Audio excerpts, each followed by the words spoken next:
ಎಲ್ರಿಗೂ ನಮಸ್ಕಾರ. ನೀವು ನೋಡ್ತಾ ಇದ್ದೀರಾ ಸುದ್ದಿ ಸಮಯ ನ್ಯೂಸ್ ಚಾನಲ್. ಇದು ಡೆನ್ ನೆಟ್ವರ್ಕ್. ನಾನು ಮಹರ್ದಡ ಕುಳಿಗಿ. ಮತ್ತೆ ಒಂದಿಷ್ಟು ಹೊಸ ಸುದ್ದಿಗಳನ್ನು ತೆಗೆದುಕೊಂಡು ನಾವು ನಿಮ್ಮ ಮುಂದೆ ಬರ್ತಾ ಇದ್ದೀವಿ. ಈ ದಿನದ ಪ್ರಮುಖ ಹೆಡ್ಲೈನ್ಸ್ಗಳನ್ನು ನೋಡ್ಕೊಂಡು ಬರೋಣ. ವಿಶೇಷ ಸಮಗ್ರ ಪರಿಷ್ಕರಣೆ ಹೆಸರಿನಲ್ಲಿ ಅಲ್ಪಸಂಖ್ಯಾತರು ಸೇರಿದಂತೆ ಲಕ್ಷ ಜನರ ಹೆಸರು ಮತದಾನ ಪಟ್ಟಿಯಿಂದ ಡಿಲೀಟ್ ಮಾಡಲಾಗ್ತಾ ಇದೆ. ಎಸ್ಐಆರ್ನಿಂದ ಪ್ರಜಾಪ್ರಭುತ್ವಕ್ಕೆ ಧಕ್ಕೆ ಆಗಲಿದೆ. ಫೆಬ್ರವರಿ 3ರಂದು ನಗರದ ರಂಗಮಂದಿರದಲ್ಲಿ ವಿಚಾರ ಸಂಕಿರಣ ಆಯೋಜನೆ. ಭಾಗವಹಿಸಲು ವಿವಿಧ ಸಮಾಜದ ಮುಖಂಡರಿಂದ ಕರೆ. ಜನವರಿ 30ರಿಂದ 3 ದಿವಸಗಳ ಕಾಲ ಬಸವಗಿರಿಯಲ್ಲಿ 24ನೇ ವಚನ ವಿಜಯೋತ್ಸವ. 3 ಸಾಧಕರಿಗೆ ಗುರುಬಸವ ಪುರಸ್ಕಾರ ನೀಡಲಾಗ್ತಾ ಇದೆ. ಫೆಬ್ರವರಿ 1ರಂದು ಭವ್ಯ ವಚನ ಸಾಹಿತ್ಯದ ಮೆರವಣಿಗೆ. ಪಾಲ್ಗೊಳ್ಳಲು ಪೂಜ್ಯ ಡಾಕ್ಟರ್ ಅಕ್ಕ ಗಂಗಾಂಬಿಕಾ ತಾಯಿ ಕರೆ. ನಗರದ ಲಾಡ್ಗೇರಿ ಹಿರೇಮಠದಲ್ಲಿ ಎಸ್ಪಿಎಸ್ ಪಬ್ಲಿಕ್ ಶಾಲೆ ವತಿಯಿಂದ ಜರುಗಿದ ವಾರ್ಷಿಕೋತ್ಸವ ಸಮಾರಂಭ. ಮಕ್ಕಳ ಭವಿಷ್ಯ ರೂಪಿಸುವಲ್ಲಿ ಶಿಕ್ಷಕರ ಪಾತ್ರ ಮಹತ್ವದ್ದು. ವಿಜಯ ರೆಡ್ಡಿ ಗಮನ ಸೆಳೆದ ಮಕ್ಕಳ ಸಾಂಸ್ಕೃತಿಕ ಕಾರ್ಯಕ್ರಮಗಳು.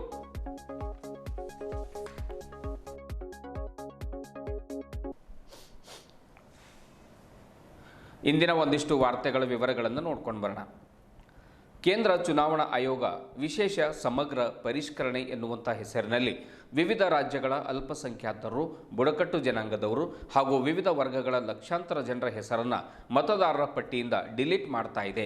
ಇದರಿಂದ ಪ್ರಜಾಪ್ರಭುತ್ವಕ್ಕೆ ಧಕ್ಕೆ ಆಗಲಿದೆ ಎಂದು ಲಿಂಗಾಯತ ಮುಖಂಡರಾಗಿರುವಂಥ ಶ್ರೀಕಾಂತ್ ಸ್ವಾಮಿ ತಿಳಿಸಿದರು. ನಗರದ ಕರ್ನಾಟಕ ಸಾಹಿತ್ಯ ಸಂಘದಲ್ಲಿ ಕರೆದಿರುವಂಥ ಸಭೆಯಲ್ಲಿ ವಿವಿಧ ಸಮಾಜದ ಗಣ್ಯರು, ಧರ್ಮಗುರುಗಳು ಭಾಗವಹಿಸಿ ಎಸ್ಐಆರ್ನಿಂದ ಒಂದು ಸಾಧಕ ಬಾಧಕಗಳ ಕುರಿತು ಸಮಗ್ರವಾಗಿ ಚರ್ಚೆ ಮಾಡಿದರು. ಈ ಕುರಿತು ಫೆಬ್ರವರಿ 3ರಂದು ನಗರದ ಜಿಲ್ಲಾ ರಂಗಮಂದಿರದಲ್ಲಿ ವಿಚಾರ ಸಂಕಿರಣ ಆಯೋಜಿಸಲಾಗಿದೆ. ಹೆಚ್ಚಿನ ಸಂಖ್ಯೆಯಲ್ಲಿ ಪಾಲ್ಗೊಳ್ಳಬೇಕೆಂದು ಗಣ್ಯರು ಕರೆ ನೀಡಿದರು. ಸ್ಪೆಷಲ್ ಇಂಟೆನ್ಸಿವ್ ರಿವ್ಯೂ ವಿಶೇಷ ಸಮಗ್ರ ಪರಿಷ್ಕರಣೆ ಮೂಲಕ ಸಂವಿಧಾನ ವಿರೋಧಿ ಕಾರ್ಯ ಮಾಡಲಾಗ್ತಾ ಇದೆ. ಈಗಾಗಲೇ ಮಹಾರಾಷ್ಟ್ರ, ಬಿಹಾರ ಮತ್ತು ಪಶ್ಚಿಮ ಬಂಗಾಳದಲ್ಲಿ ಈ ರೀತಿ ಮಾಡಲಾಗಿದೆ ಎನ್ನುವಂತಹ ಒಂದು ಮಾತನ್ನು ಅಲ್ಲಿರುವಂಥ ವಿವಿಧ ಸಮಾಜದ ಧರ್ಮಗುರುಗಳು, ಗಣ್ಯರು, ಮುಖಂಡರು ತಿಳಿಸಿದರು. ಕೇಂದ್ರ ಚುನಾವಣಾ ಆಯೋಗ ಕೇಂದ್ರ ಸರ್ಕಾರದ ಗುಲಾಮರಂತೆ ಕೆಲಸ ಮಾಡ್ತಾ ಇದೆ. ಉದ್ದೇಶಪೂರ್ವಕವಾಗಿ ಪರಿಷ್ಕರಣೆ ಹೆಸರಿನಲ್ಲಿ ಸಾಮಾನ್ಯ ಜನರ ಹೆಸರು ಡಿಲೀಟ್ ಮಾಡಲಾಗ್ತಾ ಇದೆ. ಒಂದೊಂದು ರಾಜ್ಯದಲ್ಲಿ ಸುಮಾರು 60 ಲಕ್ಷದಿಂದ 1 ಲಕ್ಷದವರೆಗೆ, 60 ಲಕ್ಷದಿಂದ 1 ಕೋಟಿವರೆಗೆ ಹೆಸರುಗಳನ್ನು ಮತದಾರರ ಪಟ್ಟಿಯಿಂದ ತೆಗೆದುಹಾಕಲಾಗ್ತಾ ಇದೆ. ಜನರ ಮತದಾನದ ಹಕ್ಕು ಕಸಿದುಕೊಂಡಾಗ ಸಹಜವಾಗಿಯೇ ಜನರಿಗೆ ತೊಂದರೆಯಾಗುತ್ತದೆ. ರೇಷನ್ ಕಾರ್ಡ್ ಕೂಡ ಕಟ್ ಆಗುತ್ತೆ. ಎಸ್ಐಆರ್ ಇದೊಂದು ಅವೈಜ್ಞಾನಿಕ ಪರಿಷ್ಕರಣೆಯಾಗಿದ್ದು ಪ್ರಜಾಪ್ರಭುತ್ವದ ವಿರೋಧಿ ನಡೆಯಾಗಿದೆ, ಸಂವಿಧಾನ ವಿರೋಧಿ ಪರಿಷ್ಕರಣೆಯಾಗಿದೆ. ಆದ್ದರಿಂದ ಕೇಂದ್ರ ಚುನಾವಣಾ ಆಯೋಗ ಇದನ್ನು ಕೂಡಲೇ ಕೈ ಬಿಡಬೇಕೆಂದು ಮುಖಂಡರಾಗಿರತಕ್ಕಂತಹ ಶ್ರೀಕಾಂತ್ ಸ್ವಾಮಿಯವರು, ಪೂಜ್ಯ ಚನ್ನಬಸವನಂದ ಸ್ವಾಮೀಜಿಯವರು, ಪೂಜ್ಯ ಸತ್ಯಾದೇವಿ ಮಾತಾಜಿಯವರು, ಅನಿಲ್ ಕುಮಾರ್ ಬೆಲ್ದಾರ್ ಅವರು, ಫಾದರ್ ಅವರು, ಮುಸ್ಲಿಂ ಮುಖಂಡರು, ಹೀಗೆ ಅನೇಕ ಜನರು ಇದನ್ನು ಒಕ್ಕೊರಲಿನಿಂದ ಖಂಡಿಸಿದರು. ಇದೇ ವೇಳೆ ಪೂಜ್ಯ ಶ್ರೀ ಡಾಕ್ಟರ್ ಚನ್ನಬಸವನಂದ ಸ್ವಾಮೀಜಿ, ಪೂಜ್ಯ ಸದ್ಗುರು ಮಾತೆ ಸತ್ಯಾದೇವಿ, ಪೂಜ್ಯ ಶ್ರೀ ಭಂತೆ ಜ್ಞಾನಸಾಗರ ಆಣದೂರ್, ಫಾದರ್ ಕ್ಲೇರಿ ಡಿಸೋಜರ್, ಮೊಹಮ್ಮದ್ ಮೋನಿಸ್ ಕಿರ್ಮನಿ, ಲಿಂಗಾಯತ ಮುಖಂಡರಾದ ಶ್ರೀಕಾಂತ್ ಸ್ವಾಮಿ, ಡಾಕ್ಟರ್ ಮಕ್ಸೂದ್ ಚಂದ, ಅಬ್ದುಲ್ ಮನ್ನನ್ ಸೇಠ್, ಓಂಪ್ರಕಾಶ್ ರೊಟ್ಟೆ, ಮೊಹಮ್ಮದ್ ನಿಜಾಮುದ್ದೀನ್, ನ್ಯಾಯವಾದಿ ಬಾಬುರಾವ್ ಹೊನ್ನ, ಅನಿಲ್ ಕುಮಾರ್ ಬೆಲ್ದಾರ್, ಮಹೇಶ್ ಗೋರ್ನಾಳ್ಕರ್, ಬಿವಿ ಜಗದೀಶ್ವರ್, ವಿನಯ್ ಮಾಳ್ಗೆ ಸೇರಿದಂತೆ ಹಲವರು ಉಪಸ್ಥಿತರಿದ್ದರು. ಇದೇ ವೇಳೆ ಎಚ್ಚರ ಪ್ರಜಾತಂತ್ರ ಕೊಲ್ಲುವ ಅಸ್ತ್ರ ಎನ್ನುವ ಪುಸ್ತಕ ಕೂಡ ಬಿಡುಗಡೆ ಮಾಡಲಾಯಿತು.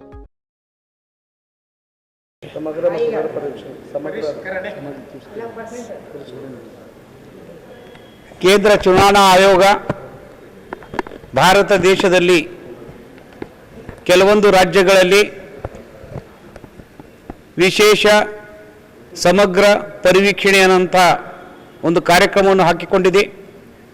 ಸ್ಪೆಷಲ್ ಇಂಟೆನ್ಸಿವ್ ರಿವ್ಯೂ ಅಂಥೇಳಿ ಮತದಾರರ ಪಟ್ಟಿಯನ್ನು ತೆಗೆದುಕೊಂಡು ಅದರಲ್ಲಿ ಇವು ರಿವ್ಯೂ ಅಥವಾ ಪರಿವೀಕ್ಷಣೆ ಅಂತ ಹೇಳಿಕೊಂಡು ಬಡ ಅಲ್ಪಸಂಖ್ಯಾತರು, ಹಿಂದುಳಿದವರ, ಗುಡ್ಡಗಾಡು ಜನರ, ಇಂಥ ಜನರದು ಮತಪಟ್ಟಿಯಿಂದ ಹೆಸರು ತೆಗೆಯಲಾಗ್ತದೆ. ಈಗಾಗಲೇ ಬಿಹಾರ್, ಪಶ್ಚಿಮ ಬಂಗಾಳ, ಕೇರಳ, ತಮಿಳುನಾಡು ಮತ್ತು ಕರ್ನಾಟಕದಲ್ಲೂ ಕೂಡ ಪ್ರಾರಂಭ ಆಗಿದೆ. ಕರ್ನಾಟಕದಲ್ಲಿ ಮ್ಯಾಪಿಂಗ್ ಅಂಥೇಳಿ ಸ್ಟಾರ್ಟ್ ಮಾಡಿದ್ದಾರೆ. 2002ರಲ್ಲಿ ಯಾವ ಮತದಾನದ ಪಟ್ಟಿ ಇತ್ತು ಆ ಪಟ್ಟಿಯನ್ನು ಅವರು ತೆಗೆದುಕೊಂಡು ಇವಾಗಿದ್ದಂಥ 2020ರ ಮತದಾರ ಪಟ್ಟಿಯಲ್ಲಿ ಎರಡೂ ಕಂಪ್ಯಾರಿಸನ್ ಮಾಡಿಕೊಂಡು ಕೆಲವೊಂದು ಹೆಸರುಗಳನ್ನು ಮುದ್ದಾಮಾಗಿ ಡಿಲೀಟ್ ಮಾಡ್ತಾ ಇದ್ದಾರೆ. ಒಂದೊಂದು ಕಾನ್ಸ್ಟಿಟ್ಯೂನ್ಸಿಯಿಂದ, ವಿಧಾನಸಭೆ ಕಾನ್ಸ್ಟಿಟ್ಯೂನ್ಸಿಯಿಂದ ಸುಮಾರು 35ರಿಂದ 50 ಸಾವಿರವರೆಗೆ ಡಿಲೀಟ್ ಮಾಡ್ತಾ ಇದ್ದಾರೆ. ಒಂದೊಂದು ರಾಜ್ಯದಿಂದ 65 ಲಕ್ಷ, 1 ಕೋಟಿ ಇವಾಗ UPಯಲ್ಲಿ 1,20,00,000 ಮತದಾರರನ್ನು ಮತದಾರ ಪಟ್ಟಿಯನ್ನು ತೆಗೆದುಹಾಕಲಾಗಿದೆ. ಇದರಿಂದ ಪ್ರಜಾಪ್ರಭುತ್ವಕ್ಕೂ ಹಾಗೂ ಸಂವಿಧಾನಕ್ಕೂ ಧಕ್ಕೆ ಆಗುತ್ತದೆ.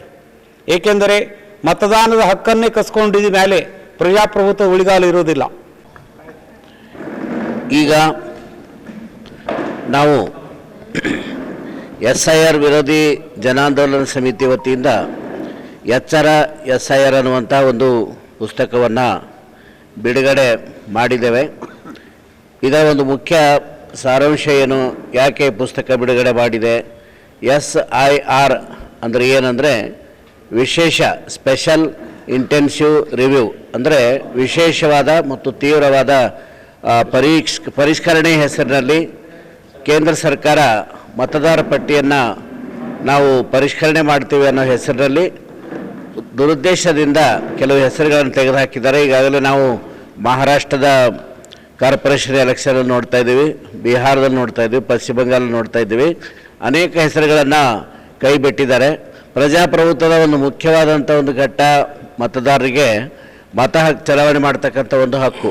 ಈ ಮತ ಚಲಾವಣೆ ಮಾಡ್ತಕ್ಕಂಥ ಹಕ್ಕನ್ನೇ ಕಸಿದುಕೊಂಡ ಮೇಲೆ ಮತದಾರರ ಪಟ್ಟಿಯಲ್ಲಿ ಹೆಸರೇ ಇಲ್ಲದೆ ಇದ್ದಾಗ ಆ ಮತದಾರ ಹಕ್ಕನ್ನೇ ನಾವು ನಾಗರಿಕರಿಂದ ಕಿತ್ಕೊಂಡಾಗುತ್ತೆ. ಇದು ಪ್ರಜಾಪ್ರಭುತ್ವದ ಒಂದು ಕಗ್ಗೊಲೆ. ಅದಕ್ಕೆ ಪರಿಷ್ಕರಣೆ ಅಂದರೆ ವಿಶೇಷ, ಅದು ಮತ್ತು ತೀವ್ರ ಇಂಟೆನ್ಸಿವ್ ಅಂತ ತಿಳ್ಕೊಂಡು ಹೇಳ್ತಾರೆ. ಅದರ ಹೆಸರಿನಲ್ಲಿ ಮತದಾರರನ್ನ ಪಟ್ಟಿಯಿಂದ ಕೈ ಬಿಡ್ತಕ್ಕಂಥ ಅಥವಾ ಉದ್ದೇಶಪೂರ್ವಕವಾಗಿ ತೆಗೆದುಹಾಕತಕ್ಕಂಥ ಕೆಲಸ ಏನು ನಡೀತಾ ಇದೆ ಅದಕ್ಕೆ ನಾವು ಖಂಡಿಸ್ತಾ ಇದ್ದೀವಿ. ಯಾರೋ ನಾವು ಅನೇಕ ಸರಿ ನೋಡ್ತಾ ಇದ್ದೀವಿ, ಅವ್ರು ಸತ್ತು ಇನ್ನೂ 10 ವರ್ಷ ಆಗಿರ್ತಾ ಅದ್ರ ಹೆಸರು ಇದ್ದಿರ್ತದೆ. ಸತ್ತವ್ರ ಹೆಸರುಗಳೆಲ್ಲ ಇಟ್ಟಿರ್ತಾರೆ, ಅದ್ರ ಜೀವಂತ ಇದ್ದವ್ರ ಹೆಸರುಗಳನ್ನು ಕಸ್ಕೊಳ್ತಕ್ಕಂಥ ನೋಡ್ತಾ ಇದ್ದೀವಿ. ಇದು ಭಾಳ ಸೂಕ್ಷ್ಮವಾದಂಥ ವಿಷಯ. ನಾವೆಲ್ಲರೂ ಚಿಂತನೆ ಮಾಡಬೇಕು. ನಮ್ಮ ಮತದಾರ ಹಕ್ಕನ್ನೇ ಕಸ್ಕೊಂಡು ಮಾತ್ರ ಇಲ್ಲಿ ಪ್ರಜಾಪ್ರಭುತ್ವನೇ ಇಲ್ಲದಂಗೆ ಆಗ್ಬಿಡ್ತದೆ, ಸಂವಿಧಾನದ ಕಗ್ಗೊಲೆ ಆಗ್ತದೆ, ಪ್ರಜಾಪ್ರಭುತ್ವ ವಿರೋಧಿಯಾದಂಥ ನೀತಿ. ಅದಕ್ಕಾಗಿ ಇದ್ದವರ ಹೆಸರುಗಳನ್ನು ತೆಗಿತಕ್ಕಂಥದ್ದು ಈಗಾಗಲೇ ಸಾವಿರಾರು ಲಕ್ಷಾಂತರ ಹೆಸರುಗಳನ್ನು ಮತಪಟ್ಟಿಯಿಂದ ತೆಗೆದಿದ್ದಾರೆ. ಸಾಕಷ್ಟು ಉದಾಹರಣೆಗಳಿದೆ. ಅದು ಕರ್ನಾಟಕದಲ್ಲಿ ಆಗಬಾರ್ದು. ಇದು ಹಳ್ಳಿಯಿಂದ ಡೆಲ್ಲಿವರೆಗೂ ಎಲ್ಲ ಕಡೆಗೂ ಕೂಡ ನಮ್ಮ ಭಾರತೀಯರು ಜಾಗೃತರಾಗಬೇಕು. ಆ ದಿಶೆಯಲ್ಲಿ ಇವತ್ತು ಈ ಪುಸ್ತಕ ಬಿಡುಗಡೆ ಆಗಿದೆ. ಎಲ್ಲ ನಾಗರಿಕರು ಜಾಗೃತರಾಗಿ ಇದ್ರ ಬಗ್ಗೆ ತಿಳಿದುಕೊಂಡು ತಾವೆಲ್ಲರೂ ಎಚ್ಚರ ಆಗಬೇಕು ಅಂತೇಳಿ ಈ ಮೂಲಕ ನಾವು ಎಲ್ಲರಲ್ಲಿ ಕರೆ ಕೊಡ್ತಾ ಇದ್ದೇವೆ. ಎಲ್ಲ ಪೂಜಾರಿಗೆ ವಂದಿಸಿ ಸಮಸ್ತ ಎಲ್ಲರಿಗೂ ಈ ಸಂದರ್ಭಗಳ ಗಮನ ಮಾಡುತ್ತಾ, ಈಗ ತಾನೇ ಈ ಒಂದು SIR ಈ ಒಂದು ಪುಸ್ತಕದ ಬಿಡುಗಡೆ ಈಗ ತಾನೇ ನಾವೆಲ್ಲರೂ ಮಾಡಿದ್ದೇವೆ. ತಮ್ಮೆಲ್ಲರಿಗೂ ಗುರುತು, ಮನುಷ್ಯನಿಗೆ ಬದುಕಿಗೆ ಒಂದು ಸ್ವತಂತ್ರತೆ ಎಂಬುದು ಬಹಳ ಮುಖ್ಯವಾಗಿರ್ತಕ್ಕಂಥದ್ದು. ಬುದ್ಧ ಬಸವ ಅಂಬೇಡ್ಕರ್ ಅವರು ನಮ್ಮೆಲ್ಲರಿಗೆ ಇಂಥ ಒಂದು ಪವಿತ್ರವಾಗಿರ್ತಕ್ಕಂಥ ಸುಂದರವಾಗಿರ್ತಕ್ಕಂಥ ಬದುಕು ಕಟ್ಟಲಿಕ್ಕೆ ಒಂದು ಸಂವಿಧಾನ ನಮ್ಮೆಲ್ಲರಿಗೆ ಈ ಭಾರತ ದೇಶಕ್ಕೆ ಸುರಕ್ಷಿತವಾಗಿ ಸುಂದರವಾಗಿರಲಿಕ್ಕೆ, ಸುಖ ಶಾಂತಿ ನೆಮ್ಮದಿಯಾಗಿರಲಿಕ್ಕೆ, ಬದುಕಲಿಕ್ಕೆ ಒಂದು ಸುಂದರವಾಗಿರ್ತಕ್ಕಂಥ ಸಂವಿಧಾನವನ್ನು ನಿರ್ಮಾಣ ಮಾಡಿ ಕೊಟ್ಟಿದ್ದಾರೆ. ಹಾಗಾಗಿ ಇಂಥ ಒಂದು ಸಂದರ್ಭದಲ್ಲಿ ನಮ್ಮ ಕೇಂದ್ರ ಸರ್ಕಾರದವರು ಈ ಒಂದು ಆಯೋಗದವರು ಬದುಕಿಗೆ ತೊಂದರೆಯನ್ನು ಕೊಡ್ತಕ್ಕಂಥ ಕಾರ್ಯವನ್ನು ಅವರು ಮಾಡ್ತಿದ್ದಾರೆ. ಇದು ಬಹಳಷ್ಟು ಏನಂತಂದರೆ ಅನಿಶ್ಚಿತವಾಗಿರ್ತಕ್ಕಂಥದ್ದು. ಹಾಗಾಗಿ ನಾವು ಎಲ್ಲ ಧರ್ಮೀಯರು ಇದಕ್ಕೆ ನಾವೆಲ್ಲರೂ ವಿರೋಧದಲ್ಲಿ ನಾವೆಲ್ಲರೂ ನಿಂತಿದ್ದೇವೆ. ಅದಕ್ಕೆ ಬೆಂಬಲವಾಗಿ ನಾವೆಲ್ಲರೂ ಸೂಚಿಸ್ತಾ ಇದ್ದೇವೆ. ಸಾಕು ಸರ್. ಇವತ್ತು ನಾವು ಬಿಡುಗಡೆ ಮಾಡಿದ್ದೇವೆ. Warning, SIR, a weapon to kill democracy. This is a trend not only in India but all over the world. ಇಡೀ ಪ್ರಪಂಚದಲ್ಲಿ ಡೆಮೋಕ್ರಸಿಯನ್ನು ನಾಶ ಮಾಡುವಂತಹ ಪ್ರವೃತ್ತಿಯನ್ನು ನಾವು ನೋಡ್ತೇವೆ. 26 ಜನವರಿ ನಿನ್ನೆನೇ ನಾವು ನಮ್ಮ ಸಂವಿಧಾನದ ಬಗ್ಗೆ ಬಹಳಷ್ಟು ಮಾತಾಡಿದೆವು. ಈ ಒಂದು ಕೆಲವು ದಿನಗಳಲ್ಲಿ ಬಂದ ರಾಷ್ಟ್ರೀಯ ಮತ್ತು ಅಂತಾರಾಷ್ಟ್ರೀಯ ಸರ್ವೆ ಏನು ಹೇಳುತ್ತೆ ಅಂದರೆ, ಬಡವರ ಸಂಖ್ಯೆ, ವಲಸಿಗರ ಸಂಖ್ಯೆ, ಅದೇ ರೀತಿ ಶ್ರೀಮಂತರು ಒಂದು ಆಸ್ತಿ ಎಂಬುದು ಇಡೀ ದೇಶದ ಆಸ್ತಿ ಕೆಲವೇ ಶ್ರೀಮಂತರ ಕೈಯಲ್ಲಿದೆ. ಇದು ನಾವು ಸರ್ವೆ ಮೂಲಕ ಅದೇ ರೀತಿ ಎಲ್ಲ ರೀತಿಯಲ್ಲಿ ಇದು ಪ್ರೂವ್ ಆದ ವಿಷಯವಾಗಿದೆ. ಇಂಥ ಒಂದು ಸಂದರ್ಭದಲ್ಲಿ ಚುನಾವಣೆಯ ಮತಪಟ್ಟಿಯನ್ನು ಪರಿಷ್ಕರಣೆ ಮಾಡುವ ಉದ್ದೇಶದಿಂದ ಅದರಲ್ಲಿ ಯಾರ ಹೆಸರನ್ನು ಕೈ ಬಿಡಲಾಗುತ್ತೆ? ಹೆಚ್ಚಾಗಿ ಬುಡಕಟ್ಟು ಜನಾಂಗದವರನ್ನು, ಹಿಂದುಳಿದ ಜನಾಂಗದವರ ಹೆಸರನ್ನೇ ಯಾಕೆ ಕೈ ಬಿಡ್ತಾರೆ? ಇದರಲ್ಲಿ ಒಂದು ದುರುದ್ದೇಶ ಇದೆ. ನಾವು ಅನೇಕ ದೇಶಗಳಲ್ಲಿ ಇಂದು ನೋಡ್ತೇವೆ, ಕೋಟ್ಯಾನು ಜನರು ವಲಸಿಗರಾಗಿ ಏನೋ ಅವರಲ್ಲಿದ್ದ ಆಸ್ತಿಯನ್ನು, ಮನೆಯನ್ನು ಎಷ್ಟೋ ದಶಕಗಳಿಂದ ಆ ದೇಶದಲ್ಲಿ ಜೀವಿಸಿದ ಜನವರಿ 30ರಿಂದ 3 ದಿವಸಗಳ ಕಾಲ ನಗರದ ಪಾಪನಾಶ ಹಿಂಬದಿಯ ಬಸವಗಿರಿಯ ಪರಿಸರದಲ್ಲಿ 24ನೇ ವಚನ ವಿಜಯೋತ್ಸವ ಆಚರಣೆ ಮಾಡಲಾಗ್ತಾ ಇದೆ. ಶರಣ ಬಂಧುಗಳು ಹೆಚ್ಚಿನ ಸಂಖ್ಯೆಯಲ್ಲಿ ಪಾಲ್ಗೊಂಡು ಯಶಸ್ವಿಗೊಳಿಸಬೇಕೆಂದು ಬಸವ ಸೇವಾ ಪ್ರತಿಷ್ಠಾನದ ಪೂಜ್ಯ ಡಾಕ್ಟರ್ ಅಕ್ಕ ಗಂಗಾಂಬಿಕಾ ತಾಯಿ ತಿಳಿಸಿದರು. ನಗರದ ಜಿಲ್ಲಾ ಪತ್ರಿಕಾ ಭವನದಲ್ಲಿ ಕರೆದ ಸುದ್ದಿಗೋಷ್ಠಿಯನ್ನು ಉದ್ದೇಶಿಸಿ ಮಾತನಾಡಿರುವಂತಹ ಅವರು, ಈಗಾಗಲೇ ಅಗತ್ಯ ಸಿದ್ಧತೆಗಳನ್ನು ಮಾಡಿಕೊಳ್ಳಲಾಗಿದೆ. ಜನವರಿ 30ರಂದು ಸಾಮೂಹಿಕ ಇಷ್ಟಲಿಂಗ ಪೂಜೆ ಜರುಗಲಿದೆ. ಉದ್ಘಾಟನೆಯನ್ನು ವರಂಗಲ್ನ ಪಾಲ್ಕುರಿಕೆ ಸೋಮನಾಥ ಕಲಾಪೀಠದ ಅಧ್ಯಕ್ಷ ಡಾಕ್ಟರ್ ರೂಪಾಲು ಸತ್ಯನಾರಾಯಣ ಅವರು ನೆರವೇರಿಸಲಿದ್ದು, ಹಿರಿಯ ಸಾಹಿತಿ ಎಸ್ ಜಿ ಸಿದ್ದರಾಮಯ್ಯ ಅವರು ಅನುಭವ ನೀಡಲಿದ್ದಾರೆ. ಮಧ್ಯಾಹ್ನ ಸ್ತ್ರೀ ಶಕ್ತಿ ಸಮಾವೇಶ, ರಾತ್ರಿ ಶರಣ ಕಲಾವೈಭವ ಜರುಗಲಿದೆ. ಸಾಮೂಹಿಕ ವಚನ ಪಾರಾಯಣ, ಯುವಶಕ್ತಿ ಸಮಾವೇಶ, ಧರ್ಮ ಚಿಂತನ ಗೋಷ್ಠಿಗಳು ವಚನ ವಿಜಯೋತ್ಸವದ ಪ್ರಮುಖ ಭಾಗವಾಗಲಿವೆ ಎನ್ನುವಂಥ ಮಾತನ್ನು ಕೂಡ ಅಕ್ಕನವರು ತಿಳಿಸಿದರು. ವಚನ ವಿಜಯೋತ್ಸವದಲ್ಲಿ 24 ವಿವಿಧ ಕ್ಷೇತ್ರಗಳಲ್ಲಿ ಸಾಧನೆಗೈದ ಹಿರಿಯ ಸಾಧಕರನ್ನು ಸನ್ಮಾನಿಸಲಾಗ್ತಾ ಇದೆ. ಕೊನೆಯಲ್ಲಿ ಫೆಬ್ರವರಿ 1ರಂದು ಹುಣ್ಣಿಮೆ ದಿವಸ ಬೆಳಗ್ಗೆ 9 ಗಂಟೆಗೆ ನಗರದ ಬಸವೇಶ್ವರ ವೃತ್ತದಿಂದ ಬಸವಗಿರಿವರೆಗೆ ಭವ್ಯ ವಚನ ಸಾಹಿತ್ಯದ ಹಾಗೂ ಲಿಂಗಾಯತ ಧರ್ಮ ಗ್ರಂಥಗಳ ಭವ್ಯ ಮೆರವಣಿಗೆ ಜರುಗಲಿದೆ. ಮೆರವಣಿಗೆಗೆ ಜಿಲ್ಲಾಧಿಕಾರಿ ಶಿಲ್ಪಾ ಶರ್ಮಾ ಚಾಲನೆ ನೀಡುವರು. ಸುಮಾರು 25ಕ್ಕೂ ಹೆಚ್ಚು ಕಲಾ ತಂಡಗಳು ಈ ಮೆರವಣಿಗೆಯಲ್ಲಿ ಭಾಗವಹಿಸಲಿದ್ದು, ಛತ್ರ, ಚಾಮರ, ಬಸವಧ್ವಜಗಳು, ಶರಣ ವೇಷಧಾರಿಗಳು ಆಕರ್ಷಿಸಲಿದ್ದಾರೆ. ವಚನ ಸಾಹಿತ್ಯಗಳನ್ನು ಹೊತ್ತ ಪುಷ್ಪಾಲಂಕಾರ ಮಾಡಿದ ರಥವು ಮೆರವಣಿಗೆಯ ಕೇಂದ್ರ ಬಿಂದುವಾಗಲಿದೆ ಎಂದು ಕಾರ್ಯಕ್ರಮದ ಕುರಿತು ಸಮಗ್ರ ಮಾಹಿತಿಯನ್ನು ಅಕ್ಕನವರು ನೀಡಿದರು.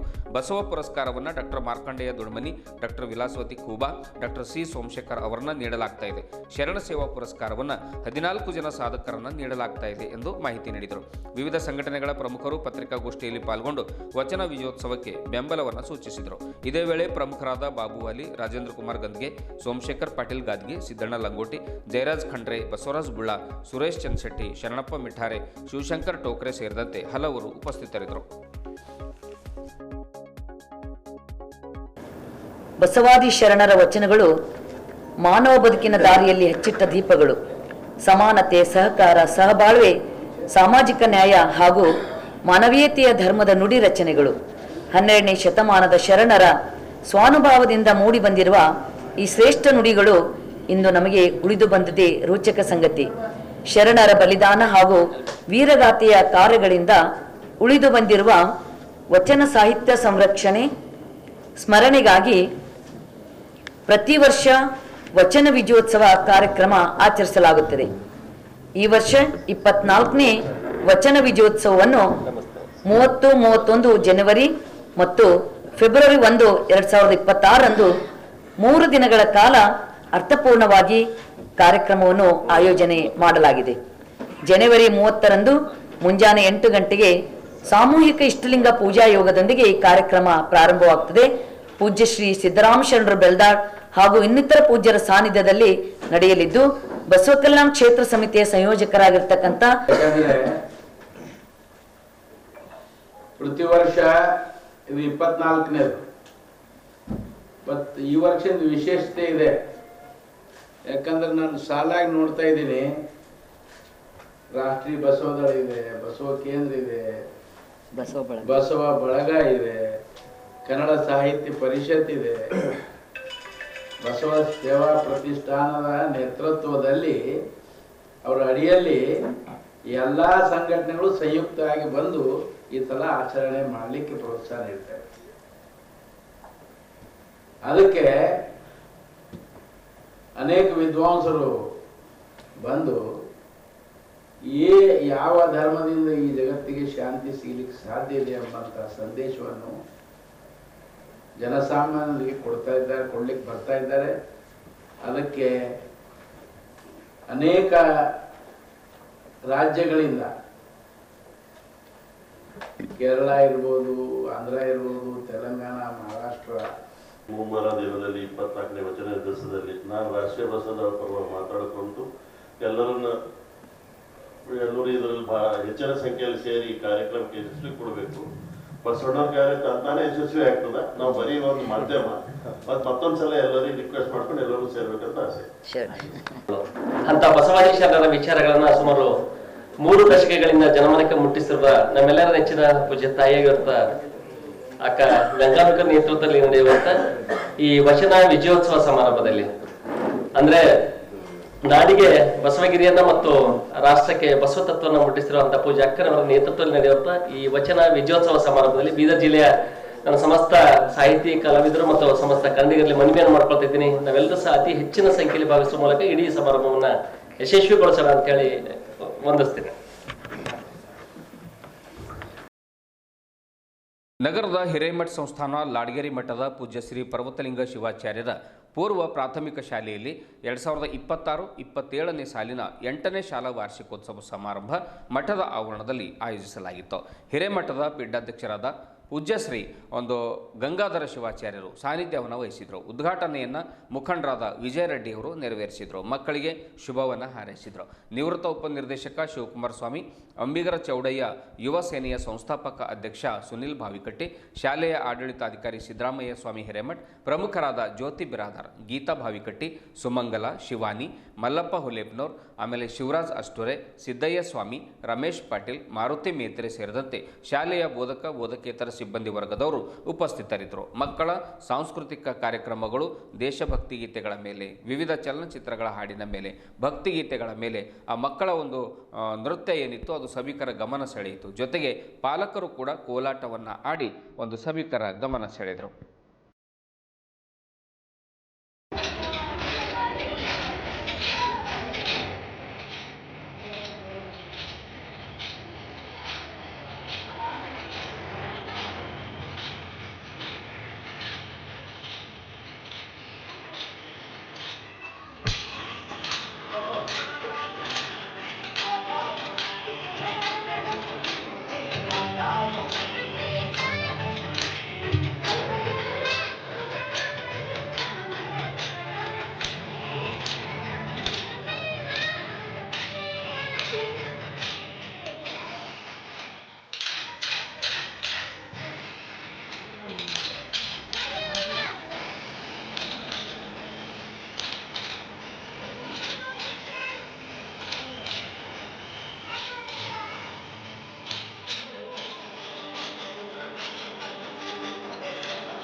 ಇದುವರೆಗೂ ಸುದ್ದಿ ಕೊಟ್ಟಿರುವ ನಾನು ಮಹರ್ದ ಡಾಕುಳಿಗೆ ಮತ್ತೆ ಮುಂದಿನ ವಾರ್ತೆಗಳೊಂದಿಗೆ ಭೇಟಿಯಾಗೋಣ. ವಂದನೆಗಳು.